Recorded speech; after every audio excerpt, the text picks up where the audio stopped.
I'm here. If not, they will.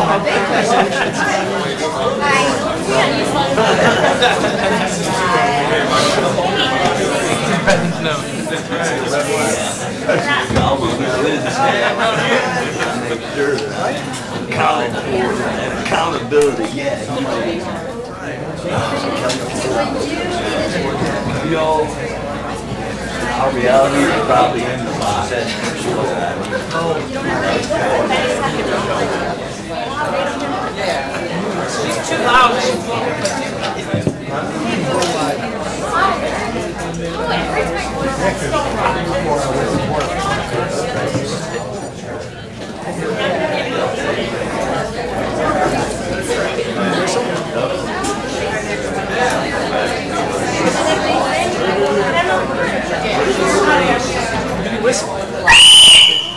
Alrighty then. All right, there's our new whistle. I wasn't sure if that was a whistle, a scream, a screech, or something, but all right, let's get started. It's 7 o'clock. Okay, thank you for attending the Racing for Recovery Support Group meeting. We are focused on maintaining a drug-free and healthy lifestyle. Since 2001, our open forum meeting welcomes parents, adolescents, recovering individuals, and anyone who supports our mission. Your suggestions, comments, or ideas are welcome to make our meetings the best they can be. The Racing for Recovery Support Group meeting is a cutting-edge alternative to what is currently offered. By combining substance abusers, families, friends, and the public at large, we have created an environment that is beneficial to everyone who has been affected by alcohol and drug addiction. Meeting start time is 7 p.m. Please try to be on time. Please stay off your cell phones, and please only one person speaks at a time. We will sign any proof of attendance you need signed. If you leave them in a green box out in the hallway out there, we'll sign them. You can pick them up when we're done with our discussion. The only thing that we ask in here is that you're honest. That's the only thing that is required. Feel free to openly share your comments and points of view on how alcohol and drug addiction has impacted your life. This meeting is open to people of all ages and welcomes diversity, so please refrain from using excessive foul language or language that discriminates against any race, gender, religion, ethnicity, sexual orientation, or disability in order to maintain an atmosphere of respect and dignity for all who are present. If you see a visitor, a new member, or a returning member that you haven't seen in a while, please warmly welcome them into our program. And lastly, please refrain from getting up and leaving the meeting while it's in progress because it's disruptive to others who are in attendance. Who has our lifestyles of recovery? Mike. The lifestyle recovery guidelines are intended to be utilized by recovering individuals, their families, and anyone else who is striving to avoid substance abuse and achieve sobriety. Number 1, recognizing that substance abuse ruins lives. 2, wanting to pursue positive alternatives to substance abuse, such as our education, employment, quality relationships, and health and fitness. 3, using resources such as friends, families, teachers, and peers as a way to achieve and remain sober. Adding sports, art, or music to these resources will help us stay focused and motivated. 4, defining balance and working toward making it a part of everyday life. 5, building self-esteem and confidence through sobriety to combat negative feelings regarding oneself. 6, understanding that negative behaviors of isolation and self-pity lead to self-destruction. 7, lifting a person up is different than allowing them to continue their destructive lifestyles. Be there for yourself and be patient with your friends and family. 8, learning how to help without supporting the addict's behavior, providing assistance to the recovering individual that will improve their lives, not further their usage. 9, recognizing personal challenges and integrating them into our lifestyle as challenges to triumph over. 10, caring for our personal, emotional, physical, and spiritual individuality is the source we use for our sense of worth. Each person is truly magnificent. Our mission at Racing for Recovery is to prevent all forms of substance abuse by promoting a lifestyle of fitness and health for all those affected by addiction. All right. Is there Are there, if we're talking plural, right, which it should be, are there any new people here tonight for their first ever Racing for Recovery support group meeting? Bunch of old schoolers. Oh, wow.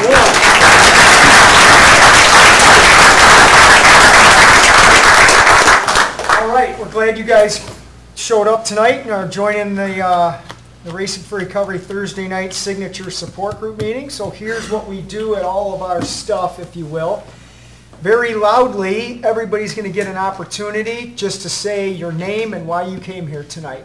You've probably been to other support group meetings where everybody goes around and says they're an addict for a half hour or so. You don't have to say you're an addict. If you need to say that for your own well-being, go ahead and do so. But at Racing for Recovery, we look at you guys and everybody else in here as people, not as addicts. You had a substance abuse problem, but that doesn't have to define who you are. Jake. Hi, I'm Jake. I'm here because this is where my friends and family are, and given the opportunity to take advantage of everything from this program, I've learned how to value my life today.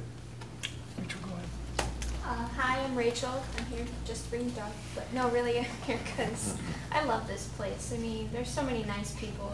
You can find the best friend you've ever made in your entire life here, so it's just a great place. Hi, I'm Ashley. I'm here because the first two meetings that I've been a part of, I really liked hearing the discussion and I've learned a lot from it, so I'm back to learn more. I'm also Ashley, and I'm here because Racing for Recovery taught me how to really live and live life to the fullest, and it's also taught me that I can get through anything in life and be sober. So I keep coming back because I want to maintain that. I'm Desi, who came tonight for the free therapy and see Crandall. I'm Randall. I'm here because I just love coming here. This is a good meeting, and there's no other better place to be than here. Hi, I'm Penny. I love coming here, and Todd, I have to thank you personally because what you've built here is a place of hope, a place of warmth, acceptance. You know, like in your poem it says, you know, Racing for Recovery, you come with open arms. It's so much more than that for so many people that need it. And the main thing is you make people feel like somebody here. And I thank you very dearly. Just take it.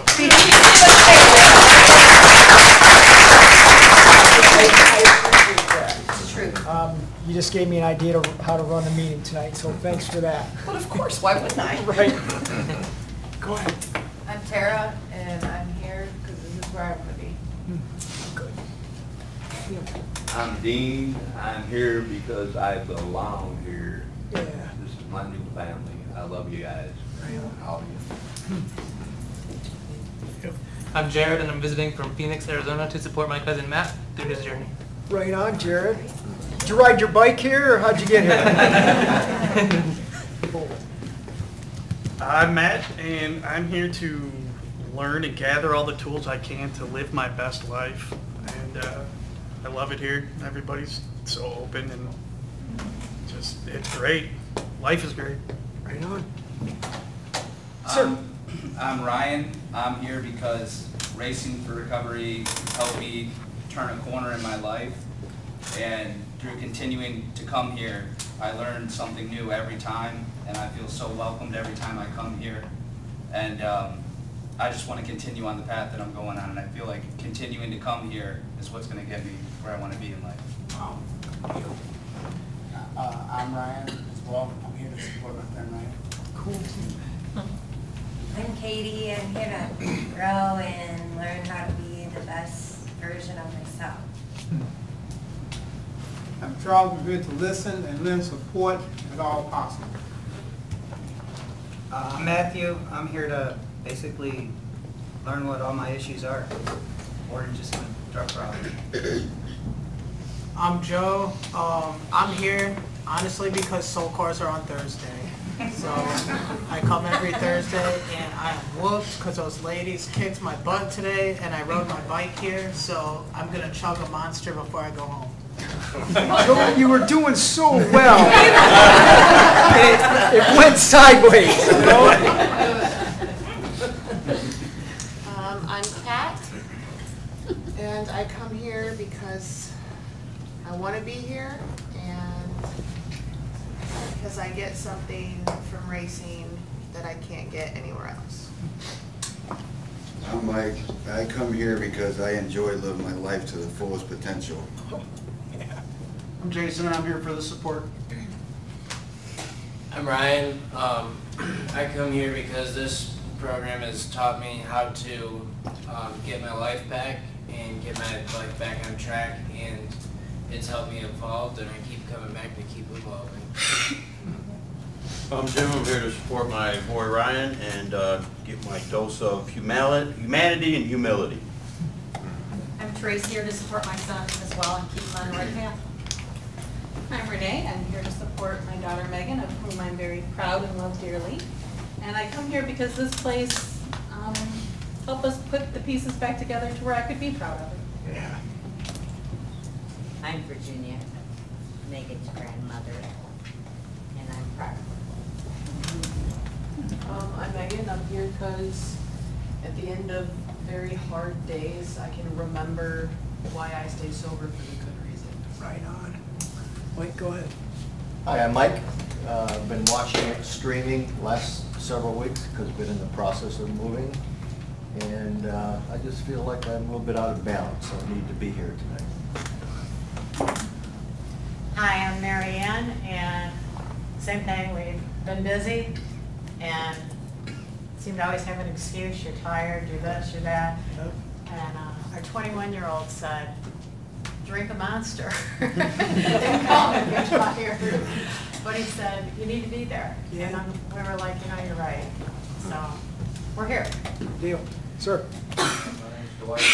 My first time here in this facility. I need to be here. Good deal, man. Hi, I'm Wes, and I'm here for the experience of the wonderful atmosphere of support. I'm Andy, and I'm here because I want to live a better quality lifestyle. Brian, I'm here to open my mind to the possibilities of what recovery can bring to my life. I'm Justine. I come here because it's gave me a better relationship with my mother, and I love you. I've been missing her the past couple weeks. I'm her mom. I'm Jenna, and I'm here to support the scene. I'm Jenny. I'm here to continue to grow. I'm Pat. Todd told me I should poke her so she'd talk louder. I shouldn't have done that. I come here because my friends and family are here. And if anyone is lonesome, anyone feels bad, anyone wants a welcoming hug or whatever, come to Racing for Recovery. Come just walk in the doors. You'll be welcome and you'll never feel alone. I'm Jenny. I come to support this awesome program, and I always feel better when I leave. I'm Grandma. I'm the grandmother of a recovering heroin addict. I'm very excited. He is in recovery, a recovery place, and seems to be doing very well. He seems to be proud of himself. I still can't talk to him or see him. But few of you here know him, and I think this will be a shock to you. He needed a job really bad. So for the last 3 days, he's been baling hay. Wow. And you really need money if you're going to go out and do that. But so far, so good. And I come here to get hope. Every Thursday night I come here, and I have gotten hope because I've been through so much with him. But here I've made friends, and I've learned so very, very much. It's an excellent, excellent program. So I also have a potential groom here in the building.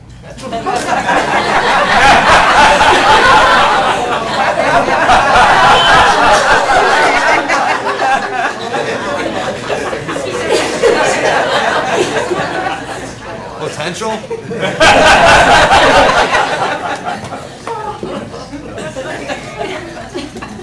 God, you know what, Grandma? I've said this since the day I quit drinking, I'd never go back to drugs, but somehow the thought of like, I might need a drink after hearing a statement. I'm sorry.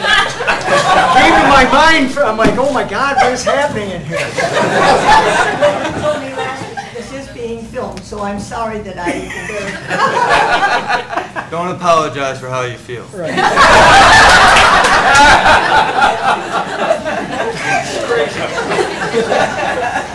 This is what you get, is what we do. Go ahead. Hi, I'm Marnie. I'm here for my son, Tony. He's doing real well today. Good. I'm grateful for that. Yeah. Hi, I'm Tone. I'm here with my sober house. I'm here to support Todd. I love Todd. He's my man and the group. It's good to see you smile, dude. Thank you, brother. Yeah, man. My name is Eric, and this is my first week here, and I'm just looking for another group of people, I guess. Cool. My name is Dustin. I come here for the support and the inspiration and to just continue moving forward with my recovery. I'm Connie. I'm Dustin's mom. I come to support him and to get support also. Yeah. I'm Scott, and I come here because I'm grateful to be sober. I'm Stacy. I'm thankful to be here. Glad Joe's here tonight, and great to see Tony. I'm Todd. I'm here. I love all the family support. I wish I could get that much family support as all y'all get. Hopefully someday it'll happen. Yeah, hey, man. Hey. I'm Terry. I'm here to take responsibility for my recovery, for myself and my family most of all. Go, dude.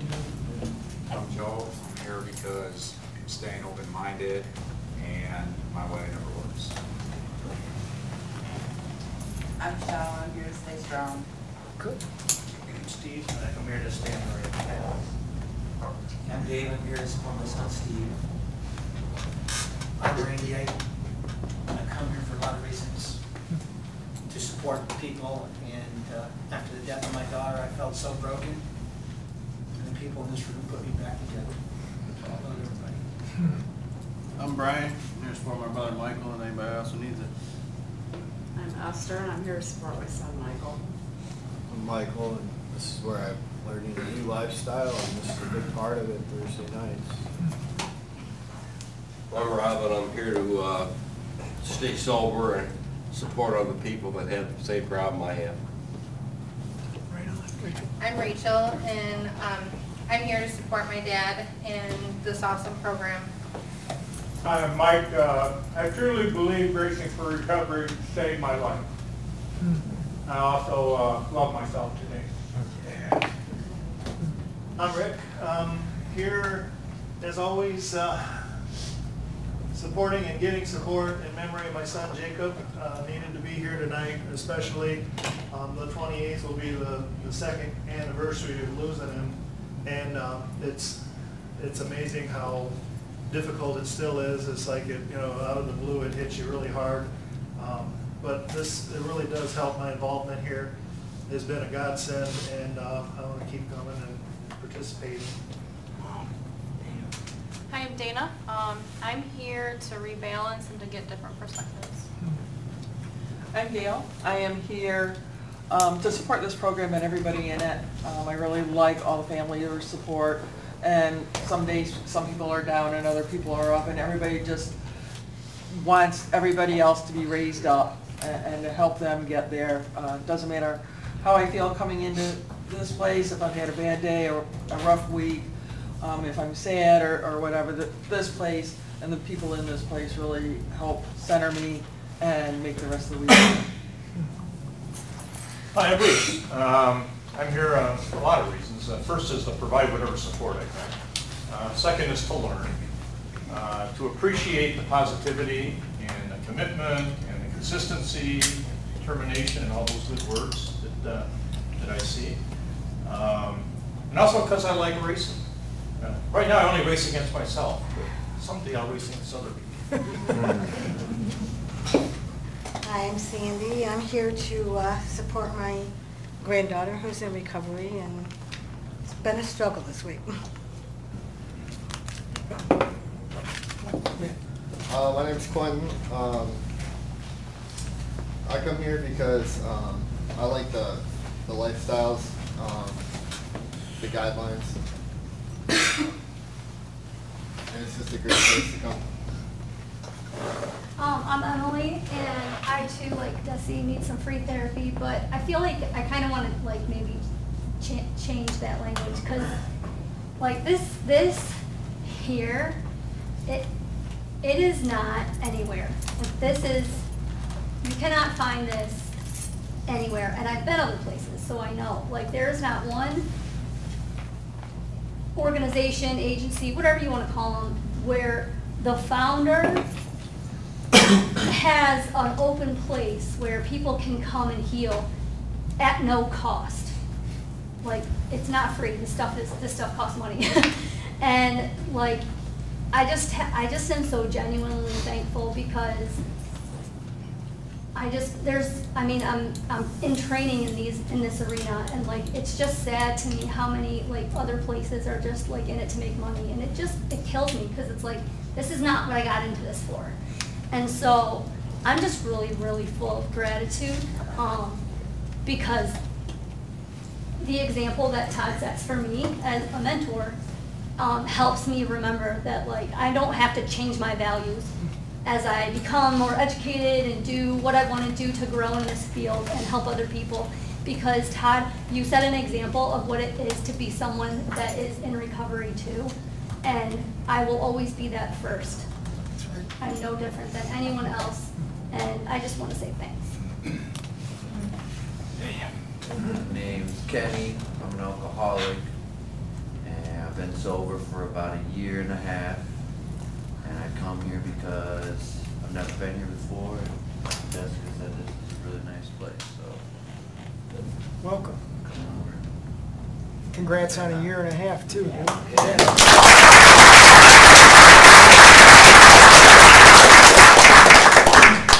I'm Joss Sprout. I've been sober for 8 months from heroin. I did recently, about a month ago, have relapsed with marijuana.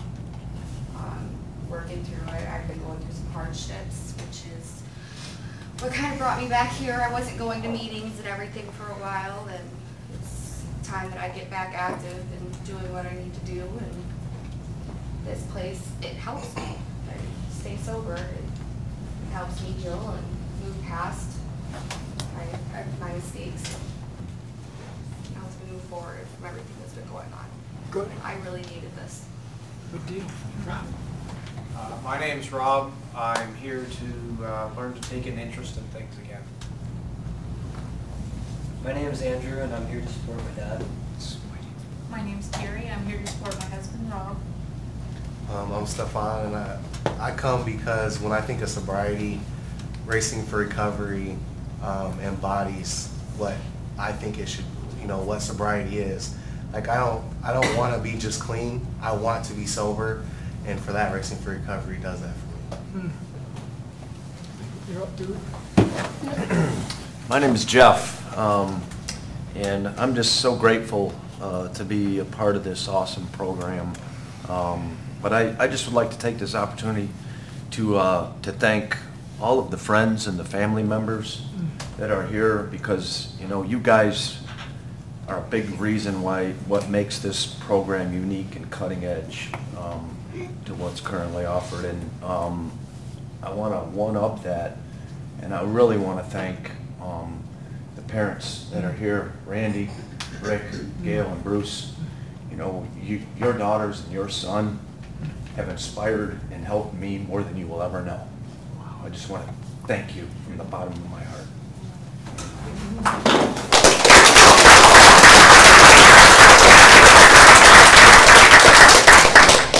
I'm Todd, and I'm here because this is what I do. It's who I am. Dusty, thank you for my free Milo shirt. And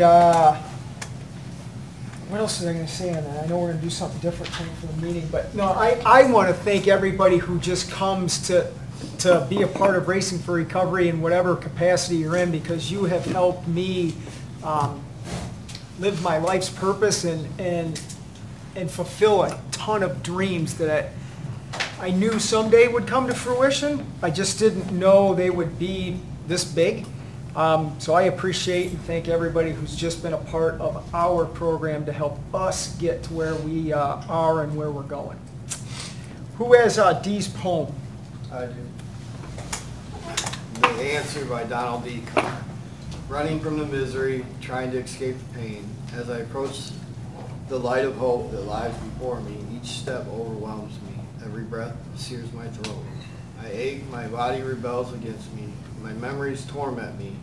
Agony has become my closest companion. My demons mock me as I dangle helplessly above the abyss of alcohol and drug abuse. The voices all sound the same, criticizing, accusing, blaming me for what has happened. They don't understand. They don't care who I am. I'm a human being full of thoughts and feelings. I'm worth saving. Just show me the way. At last, I reach the light of promise. There stands the answer. Open arms, understanding smiles, lips of trust. And so it begins, racing for recovery. Okay, we're going to do something a little bit different tonight because I don't want to say I get bored, I get antsy and like to do things differently. So we're going on in the room and I couldn't come up with a topic, so we'll try and do something a little bit differently. First, I want to say there are a couple people aren't here tonight that normally are. We support a lot of other agencies in town, not recovery groups, but we're out supporting Run Toledo, who puts on our annual 5K run in October. Well, they're putting on other events during the summer, and there's one tonight, and they needed some volunteers. So a lot of us are out there helping because support, it's give and take, you know, so we try and help as many people back as we get the help along the way. So what I wanted to do tonight, how about we do like a question and answer thing that maybe can turn into a conversation. Like if you guys, I know there's new people here or people that have come for a while, you may have a question, well, why does Racing for Recovery do this? Or tell me about that. Or you want to know specifically how somebody in our room overcame something. We can do that instead of me just picking a topic and rolling with it. I want to start by saying this. When Penny was saying those very kind things to me and Emily did the same thing, people that know me pretty well, I struggle with that because I think it's for a lot of reasons. I think it's a lot of what, you know, happened to me when I was a young kid, that something shifted in me where I started saying I don't really count, it's about other people. And I still have some work to do on that, but what I'm trying to get at is I started this program, I was given a gift to have a concept that came to my mind. It literally just came to my mind as I was walking up the stairs in our house that I lost trying to keep this program together. But the whole purpose from that moment to this very day was simply to give it back and help. So my mindset is constantly just give, give, give. I don't come in here to ever go, who's going to do something for me? And when somebody says something kind like that, it's almost like I don't know how to, I don't know how to accept it because that's not on my mind. And a part of that is good because I'm not an egotistical dickhead. The other side of that is I'm still broken in a lot of ways, and I don't even really know what to do with that. And I'm okay to say that because I don't sit up here claiming to have all the answers. I have 2 or 3 of them, but I don't have all of them. So having said that, the words I have circled down here tonight are, I circled grace and I circled mercy. And we talked about mercy in our IOP group today. And I think everybody who's sitting in here is an example of giving mercy and certainly receiving it. So take all that and let's have an awesome discussion with it. But again, if you have questions about something that will spur a conversation, please just ask it. Don't go home and wonder what if something. If you want to know about our program, how we started it, why we do what we do, ask it. We can talk about grace and mercy and what it's like to actually take a compliment and feel it, because I don't know what that's like either. So there we go. There's some stuff to talk about tonight. Yep, Justine? Okay, let's see if this makes sense. Why why does stuff, you know, everyone else do seem so different when you're sober, I guess? Or, you know, seems like I explained to you on 4th of July, like never feeling that before. It's a great question. Everybody And hear like it? going on the bike with Quinn, it's like good Anybody? stuff. What was the question? Just saying, basically, why does things seem so awesome in sobriety that we never really felt in addiction, right? So why are the feelings in sobriety so good? Go ahead.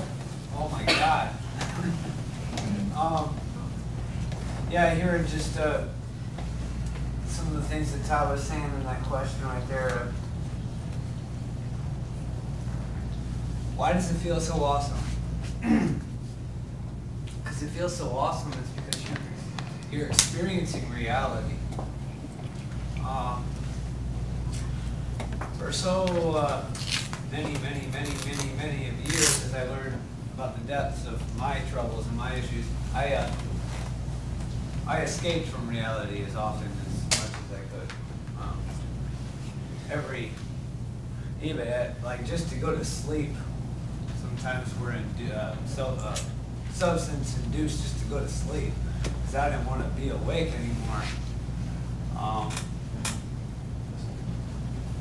So yeah, it's a beautiful thing, and you know, I have my faith is getting better and stronger, and man,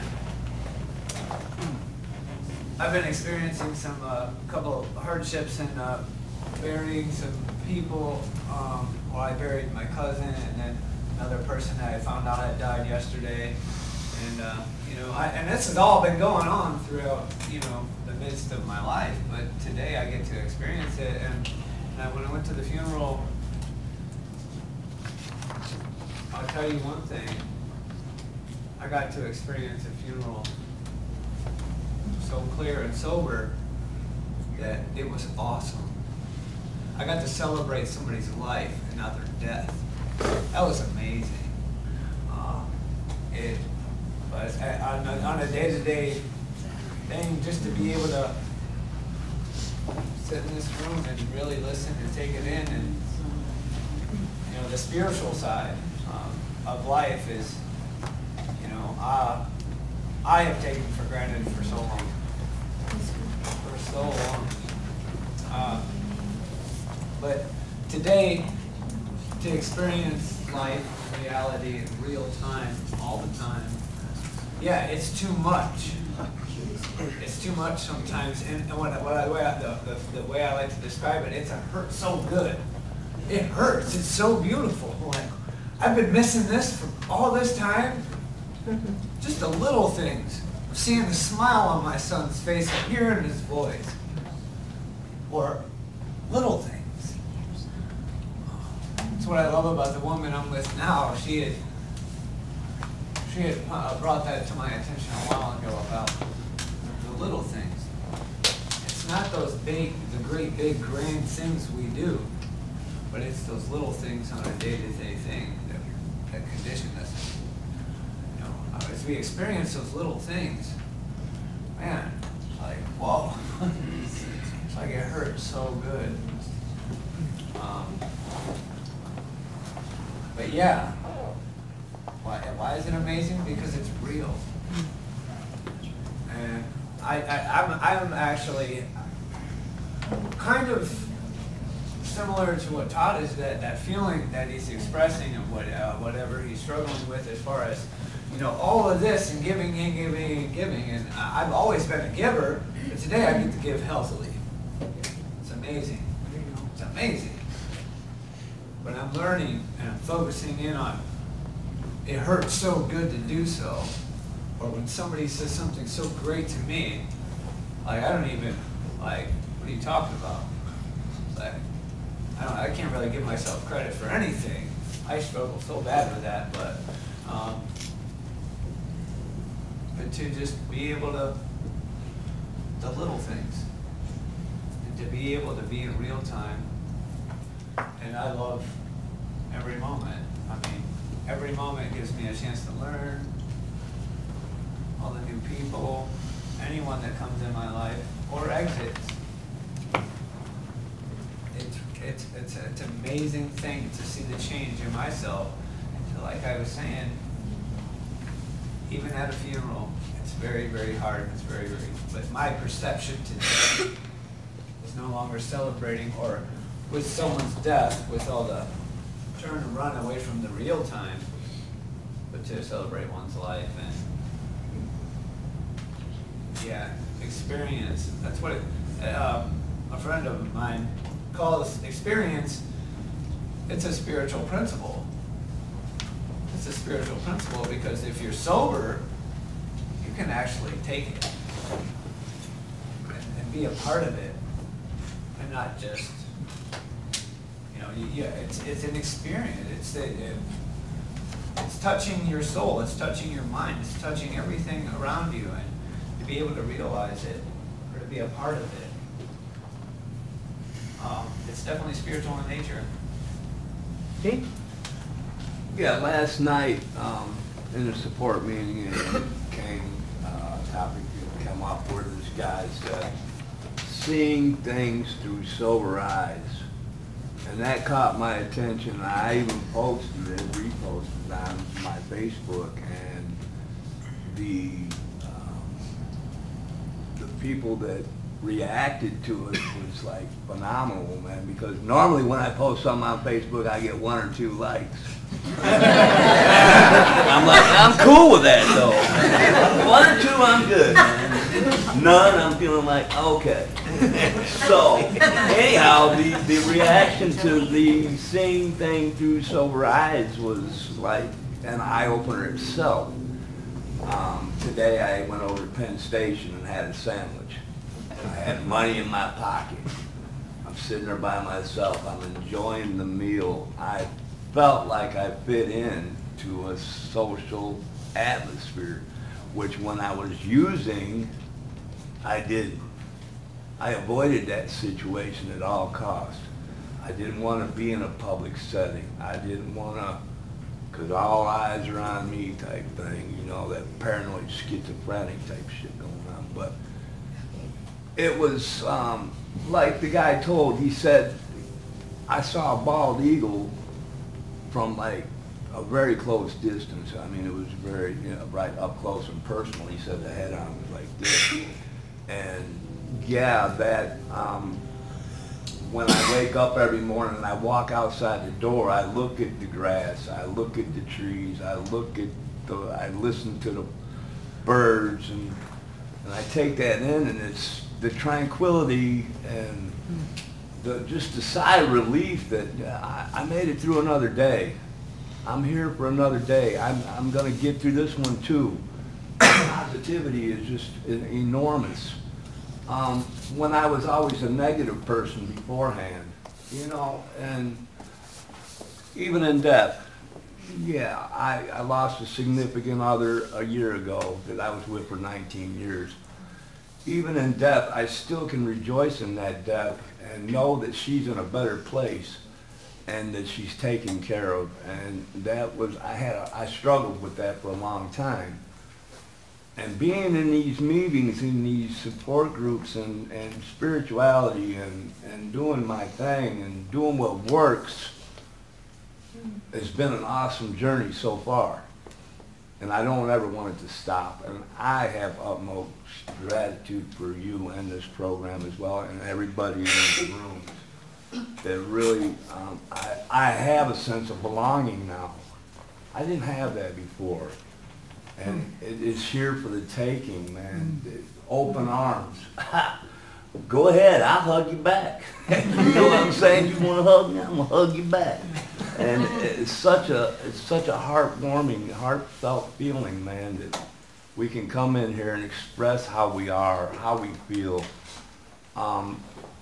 Awesome, man. I'm just so deeply touched by everything about this program, man.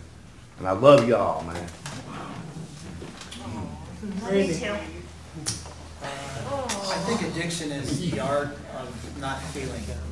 You're trying to escape your feelings, and sometimes it's a long marathon. I believe that and I've been through things in my life that are grinding. I've just actually have been going through one for several years, and today I had some really good news, and I cried. So I think when you get to that point where you're sober, you start to feel again. And when the sobriety grabs hold of you, there's a humility that gives you joy. You feel things, and it's like, see, I'm seeing something for the first time. I think what you're feeling is joy, because you're free. Wow. You're up. Since I got sober, I've noticed just everything, the way I think, everything is so different. Like, I'll go to do something, or I'll have an opinion on something, and I'm like, if you would have asked me that a year ago, I would, what was I thinking? Like, some of the things that don't even make sense to me, I don't understand how I thought some things were okay. It just doesn't make, it is, well, it does. I was in addiction, like, really heavily, but I've noticed that, like, everything just, it feels good, like, to be trying and to be pushing and to be in recovery, to have this time with my children, and I'm getting my family back slowly, and to be able to be honest and get back into the world. I still have like a part of me where I feel like I just don't fit in, like I just don't fit into the world at all. Like I just don't, I'm just like, I don't belong around normal people. They just don't like me. I'm too different. Like I feel like, I always feel like I'm alone, and that's why I like coming to this meeting, because it makes me feel like I'm not so alone. There's other people that I can relate to, and it's helping me. And when I stopped coming is when I started going through a really hard time, and I didn't have any transportation, and I was kind of stuck where I was at. No phone, my phone got broken, so I couldn't leave, and it was really hard. And I was in the Zen program, I had been telling them I need help. I had been asking for a month. They have all documentation, and they just kept telling me I was okay. I was strong, I was okay. I was strong enough. And then I relapsed. And then they're like, well, you can't do that. And they tried to kick me out of the program. And my doctor was like, she's been telling us she needs help. She's been asking for more, and nobody's given it to her. And you know, not trying to make any excuses. It was my choice to do what I did. But, you know, it's cost me a lot, like, emotionally. I'm very disappointed, very upset with myself. And it's something really hard to get past, especially because I love my kids so much. And the last thing I want to do is risk losing them and not having them with me anymore. But I'm still in my treatment. I'm getting more active. I start getting more meetings. Just trying to get back to where I was, because it really helps. I do feel different, and this place makes me happy. When I come here and I leave, everybody notices the difference in me when I start coming here. Like I feel really good. I feel welcomed. I don't feel like I'm being pushed away, or like I'm just a bank to somebody. They're just, you know, they just want the money. Like you guys are really here to help and support us, and I appreciate that a lot. Desi, before you go, people that are, I know there's somebody watching tonight, it's like, wow, that place sounds pretty cool, and you've alluded to that too. If you need something from us, just ask. It's all you got to do. We will do whatever we can to make that happen. You need a ride, we've got a van. You know, somebody stole it, but we got it back. And we offered them free treatment in the process. Call and ask, and we'll do it. You said you're trying a lot. I'm like, you're not trying anything, you're doing. The only thing I ask you to do is don't say relapse, because you didn't relapse, we choose to use, right? But you're taking accountability of that choice effectively and coming in and speaking. Awesome. And if you need something from us, ask it. You know, if we can't, we say this all the time, if we can't do it for you, Dan is awesome at finding other places that can offer things that we can't, or maybe we weren't good at helping. I don't know, but he is awesome on that phone. Absolutely amazing on that phone. And it brings me back to what Penny was talking about, or those kind words she said to me. I wish I could convey back to you guys what it's like for me to be privileged to sit here and watch people get their act together. That is, next to getting married and the birth of my kids, it is the most amazing thing I've ever had in my life, to see like this dude stand up and talk the way he does when I've known him for 35 years. You know, anybody in here who's improved, you know, Emily, Randall, Desi, Jake, for me to sit and just watch that happen is awesome. And it's free. It doesn't cost. It just constantly gives. And that is so cool. You know, you can't, I said it on the gentleman in the back that was talking, you can't really even put it into words, like what it feels like. It's humility. It's grace. Grace is such a powerful word, man. Gratitude. It's awesome. It's my favorite word. I say it all the time.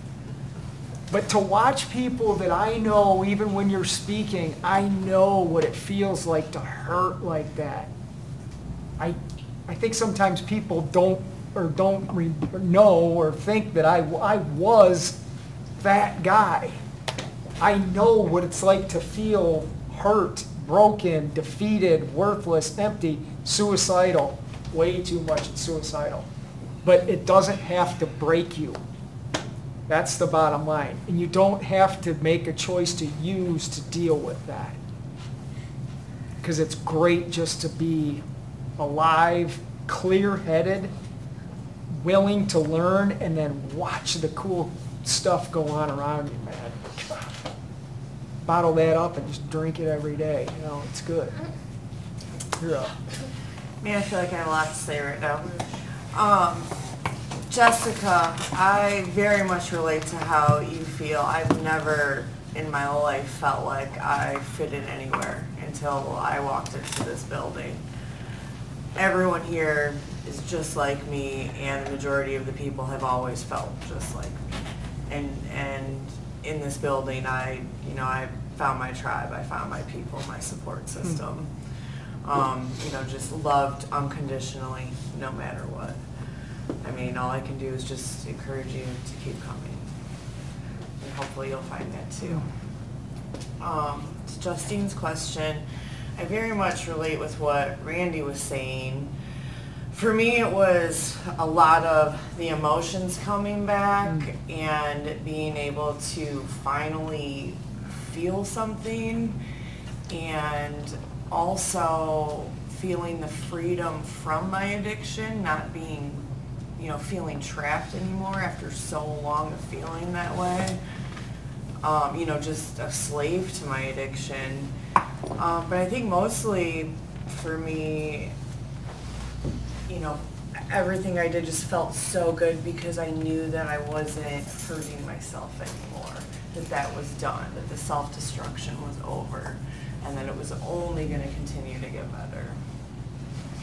And then I also wanted to touch on the mercy topic, because I've been thinking about it all day, because I just, recently celebrated 14 months of sobriety, and I continue to go to IOP because there's always something to learn there, because the groups are just so incredible and the information is just so substantial. Like, I don't know if I'll ever stop going. But mercy, like I received an incredible amount of mercy from my entire family, which really got me going on my road to recovery. But I think the person that I needed it the most from was myself. Not only in early recovery, because, I used for 26 years. I started when I was 11 years old, and I didn't know how to do anything sober, let alone take care of a home or my children or, anything, and shit was hard. And so I really just had to cut myself a break for months. But also to be able to forgive myself for everything in my past. Because I held on to a lot of resentments, but the person that I resented the most was myself for my actions and for my addiction. So. That was powerful. Rob, you're up. Bruce. You know, Todd, you said something about suicide, and I had forgotten that my brother's got the key to my gun safe because of the fact that I was so afraid I was going to shoot myself that I gave him the keys and said, keep them for me. And then I checked my checkbook for June. I was sober since the 1st of July, and that checkbook had nothing but the carry out and the bar. Nothing else. A few times at Kroger's, and that was about it. And even then I got beer at Kroger's. So, you know, and to feel alive again, I know it's only been 2 weeks, I'm not on a pink cloud, I'm past that with my age, but I feel a belonging here. And I feel that I can stay sober. I was a whirlwind today. I went to work and then I came home and I cleaned. The house was filthy and I cleaned the kitchen floor and swept the rug, cleaned the ceiling fan and did some laundry and felt good. Felt good about it, you know. And it was such a stressful situation when I was drinking that I just didn't want to do a thing. I just sat there and ruminated about nothing. Just always thinking about myself and my self-pity and destroying my relationship with my family. And I feel that I have hope that I'll continue to stay sober. Not for my family, for me. There you go. For me. That's right. And that's the most important thing. And I love the run walk at Wildwood that we have on Saturdays. So that I plan on doing that. I've looked for somebody to walk with for a long time. And at my age, all my friends are pretty crippled, so they can't really walk too much, let alone run. So I'll stop there. Does this awesome dude have 2 weeks, or does he only have 2 weeks? Have 2 weeks. Yeah, you don't there's no only in here ever. It's I have 2 weeks, right? That's good. Bruce. I think I know what Rob said. I think it always feels good to accomplish things. I mean, that's one of the best feelings in the world is when you, and a lot of times it's hard to take the first step, but once you get into it, boy, it really feels good when you're done. But you made the comment about having a cleaner mind. It reminds me of some incidents I had a long time ago, way long time ago, where I was not sober.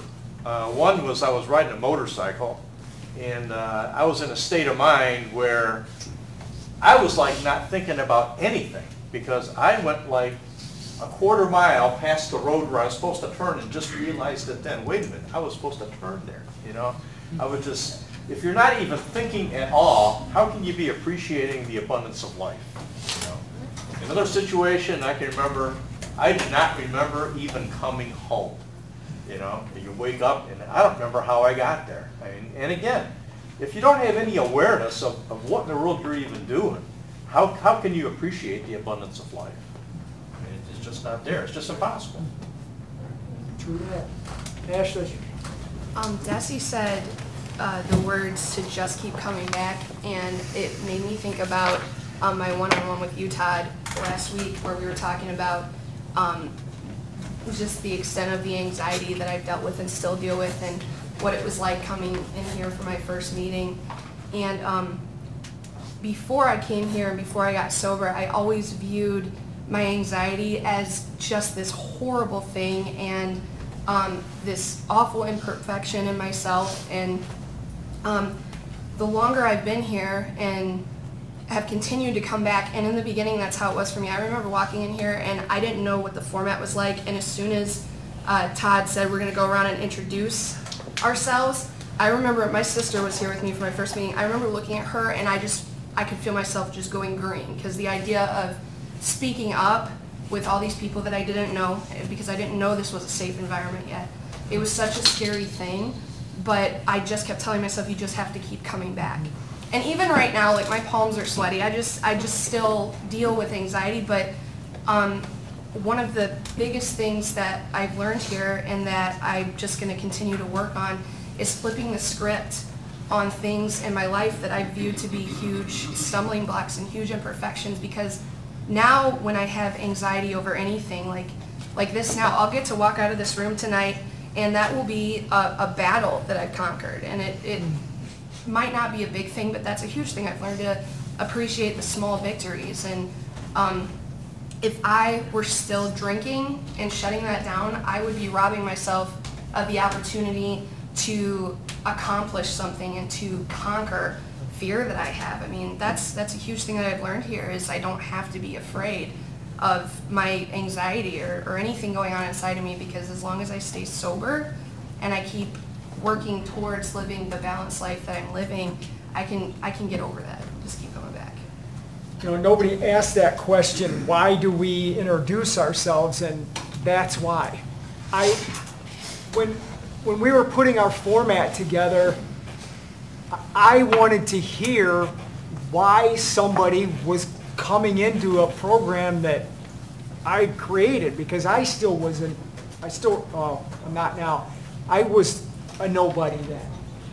So I wanted to know, like, why did you come here tonight? That was the initial thought. Then after we started getting into a groove, it became, why are you here? Literally, how can we help you? And it's because most of us that are coming in here, we're like that. We feel we don't count. We're afraid to speak. That's why I read this every week for you, young lady. Speak loudly so we can hear you, because what you have to say is of value. Right? I understand it, but it's so ironic when somebody comes in here, I'm in here for the positivity, and they're sitting in the corner. I'm like, that's an oxymoron, man. If you're in here for the positivity, show some positivity, right? Or if you're in here because I want to learn something, well, ask the question. But say who you are so everybody knows who you are, and then why you're here, and it's okay. If you come in here and you're like, I want to hang myself today. I'm sorry you're feeling that way, but awesome that you said it, because there's 100 people here. They're going to make sure you're okay when you walk out of here. That's why our format is the way it is. I personally do not want to sit in a meeting and listen to 100 people say, I'm an addict. That would take 30 minutes that we could have used more productively. I know we've all been affected by drugs. Who are you? Why are you here? And what do you need? That is something that has some substance to it that we can work with. And you're an example of, when you do that, you will reap the benefits of it. Miss, I lost 140 pounds and I'm sober and don't take anxiety pills anymore. Right?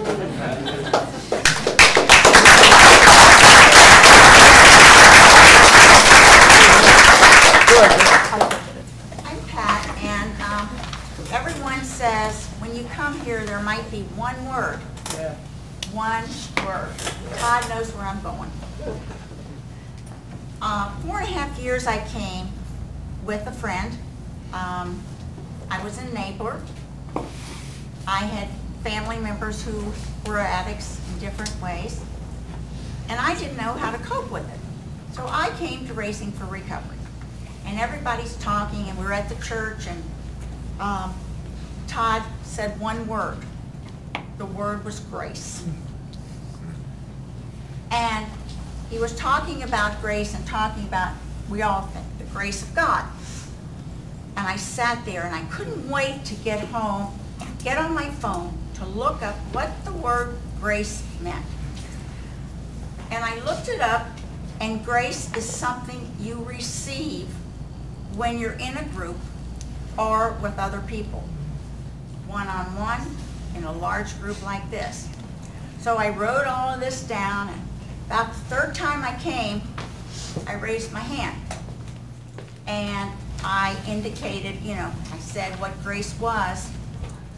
That word grace has stayed with me for 4.5 years. For 4.5 years, I've been called Grace. The grace that came from this room and from the people in this room and what I've learned have helped me so much.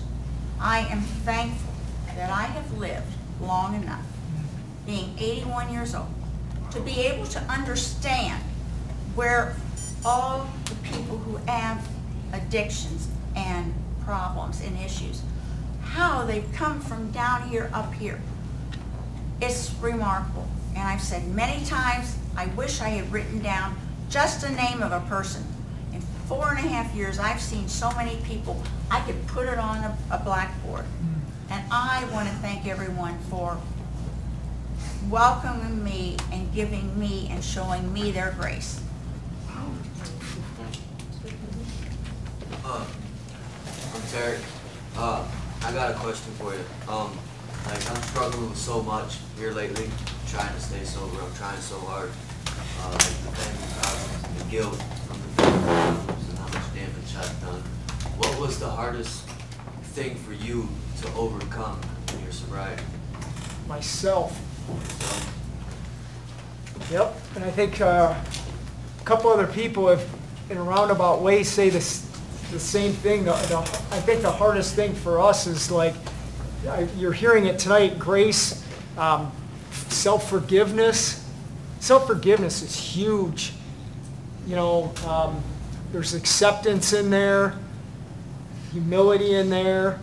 I think it's interesting you're bringing this up. And towards the end of my addiction, I was living with my grandmother, who, if it wasn't for her, we wouldn't be sitting in this room. God, she was everything.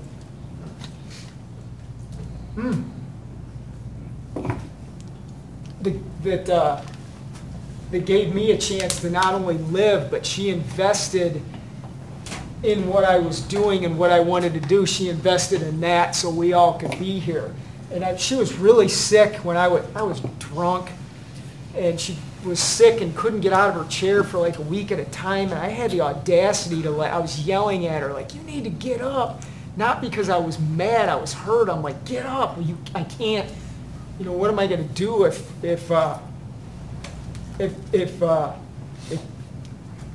you're not here?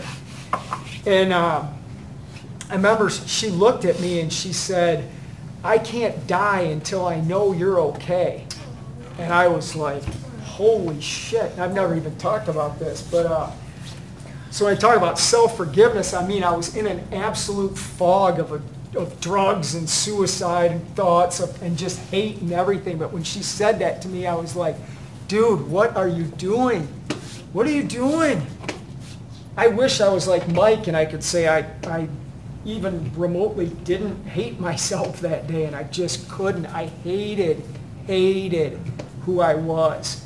But when she said that to me, it was like, you got to do something, because what you're doing to yourself is killing an innocent woman who doesn't deserve it. And I think that was a seed, because I quit like within 6 months after that, I stopped. And I think that was one of the first seeds that was really planted in me that I'm still feeling today.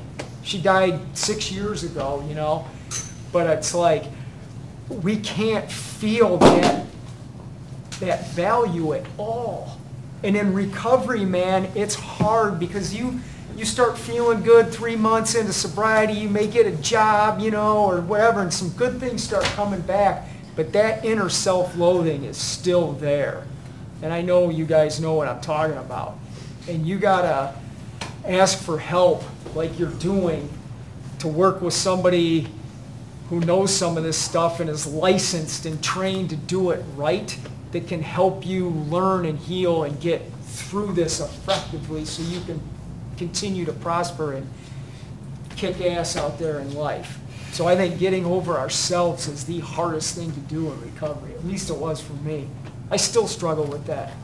But right now, I feel like I'm like hitting a brick wall because I'm trying to fix everything at once. And I'm like hitting my anxiety up there. I'm like hitting a brick wall. That's how I feel. Like I feel like I'm in a ball. I can't get out right this second. Come here tomorrow morning at 8 and then do some yoga with us at 9. That brick wall will seem like nothing after that. Oh, Penny, you were up and then Emily wanted to go. Oh, me? Yeah. Oh, I thought you said You're that. Penny, Sorry. right? I don't know. You know, like talking about like self-loathing, there's different like levels of it. There's self-mutilation where people get involved in drugs or alcohol or food. Like, you know, they're either obsessed with eating or they starve themselves. And as we've talked about in, you know, when we've had our family meetings, I mean, my self-mutilation did such damage when I was 14 years old that here I am, a 49-year-old woman, and I still have a hard time walking into a room. Someplace like this where, you know, I don't have a problem talking. I don't have a problem sharing anything. You come in here, and when you say grace, it's immense because I never fit in anywhere.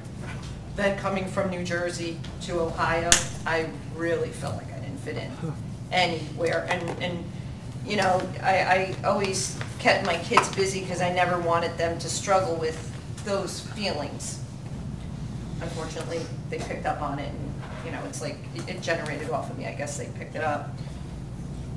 The self-mutilation that a person can do to themselves is horrific. Horrific. And getting back to here, you come in here and like, you know, just a smile from somebody. A smile speaks volumes. Then when you get involved in a conversation with somebody, I mean, that's like, you're kind of walking on a cloud. You know, you have your family, you have your people that you talk to all the time, but when you step outside of like your comfort zone and you're accepted, it's amazing because it's not that you walk through life and you want to be accepted and you want to be liked, but you know, you want people to get you. And when you're not got, it sucks. Major, major. So again, the grace here and the humility here and the non-judgment here, it just, you see like the beam shooting off of the building, like from the highway. Like it's amazing. It's such a good place. It's such a good, feel-good place that why wouldn't you want to come here? Why? Like, why would you want to say something negative about a place that's doing good and has done good for so many people? You probably don't know the good that it has done for people here, Todd. Like, if people started dishing it out, you'd walk out of the door. You know what I mean? Because you have a hard time accepting it. But you don't know. And that goes for everybody in here. Everybody in here that has given me a smile or given me a conversation. Thank you. Again. Last comment from Emily, and I want to talk to you when we're done. So, I'll try to be quick. I'm sorry, I break the 8:05 rule every week, I think. But I just, I want to say it was like maybe a couple years ago, Todd, we were in Findlay doing a group, and you gave a compliment to a girl who's no longer with us, unfortunately. She had pink hair. Yeah. Remember that? Yes. Oh, yeah. She looked at you like, you like my hair? This guy likes my hair. And you asked her, like, wait a minute, what's that? What's going on? Like, why can't I just give you a compliment? And you helped her, I watched you help her understand why she has a hard time accepting compliments. It's sad because what happened to her is terrible. But you also deserve this as well. And I love that you're a mentor, or that you're a member here. Like, it's moving because this is just priceless. I was going somewhere with this, but I felt like, I remember, it only takes one word, one look, and I'm right back to being in 8th grade, being thrown in a closet by my teacher because I was being judged for that religion I was raised in. And I can say some more of these things because my mom and dad are not on for the first time ever. And I was just raised in an environment where I was always judged by the religion itself, but also by my peers, my teachers. There was a rated R movie that I wasn't allowed to watch because that was the rule in our house. And I was publicly humiliated by my 8th grade teacher and thrown in a closet and locked in the dark. It sucked, and I will not forget that. And I feel like this, I don't know if it's, I call it anxiety or whatever it is that I feel, where what you're describing to a T, actually. Because I don't have a problem with big crowds. I've talked in front of, big crowds don't scare me, but the, like, oh my gosh, they hate me. Or it, like, I just say one wrong thing, like, oh, I offended somebody. I'm so scared I'm going to offend someone. And it's like, I understand what's going on in here, and I know why. So I feel like this self-forgiveness that you talk about, this grace that you're talking about, I feel like this is the closest thing that we have to a cure. Because I think some of the things that we've all been through, and we all have our own individual traumas, but all of the things that we've been through, there is no healing from that. I feel like what Racing for Recovery does is it teaches us how to heal our responses to that. Right. And so, yeah, I'm just so full of gratitude, and I need it tonight. So thanks, everybody. Ashley, you're awesome. You're in here. Good stuff.